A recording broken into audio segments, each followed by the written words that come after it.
اگر کسی خاتون نے روزہ رکھا اور اس دوران حیض آ گیا تو کیا روزہ مکمل کرنا ہوگا یا توڑ دینا ہوگا؟ حفصہ صاحب انڈیا سے پوچھتی ہیں. دیکھیں روزے میں کسی کو حیض آ گیا نا, اگر افطاری سے 1 منٹ پہلے بھی حیض آ گیا تو روزہ تو ٹوٹ گیا. اب اس روزے کو توڑنا خود سے بھی جائز ہے, یعنی آپ کھا پی سکتی ہیں. آپ نے روزہ رکھا اور حیض مینسز آنا شروع ہو گئے تو روزہ خود بخود ٹوٹ بھی گیا اور اب آپ اس میں کھا پی بھی سکتی ہیں. لیکن اگر معاملہ اس کے برعکس تھا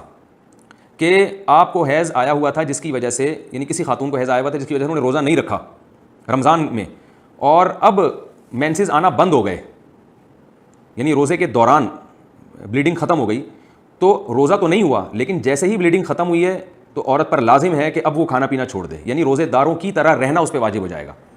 تو روزہ تو نہیں ہوا کیونکہ صبح صادق کے وقت پاک نہیں تھی, لیکن یہ کہ اب بلیڈنگ ختم ہونے کے بعد روزہ تو نہیں ہوا, لیکن بہرحال اس کے لیے اب کھانا پینا بھی جائز نہیں ہے, بلکہ اس پر لازم ہے کیونکہ اب وہ پاک ہو گئی ہے, پاک عورتوں کے حکم میں داخل ہو گئی ہے, تو پاک جیسے ہی ہوگی تو رمضان کے احکام بہرحال اس کی طرف لاگو ہو جائیں گے. اور قرآن میں جو اللہ نے حکم دیا ہے کہ جو اس روزے کو یعنی رمضان کا مہینہ پائے اسے چاہیے کہ روزہ رکھے, تو اب اس خاتون پر لازم ہوگا کہ اب چونکہ یہ پاک ہو گئی ہیں اور شریعت کی یہ آیت اب ان کی طرف متوجہ ہوگی, اب ان پر لازم ہو جائے گا کہ اسی وقت کھانا پینا چھوڑ دیں اور روزے داروں کی طرح رہیں, پھر افطاری تک کچھ نہیں کھا سکتی. تو خلاصہ یہ نکلا کہ اگر پاک تھیں اور روزے کے دوران مینسز آ گئے تو روزہ بھی ٹوٹ گیا, کھانا پینا بھی جائز ہے. لیکن اگر ناپاک تھیں, مینسز آ رہے تھے اور روزے کے دوران پاکی حاصل ہو گئی تو اب کھانا پینا جائز نہیں رہے گا اور اس روزے کی قضا بھی کرنی پڑے گی.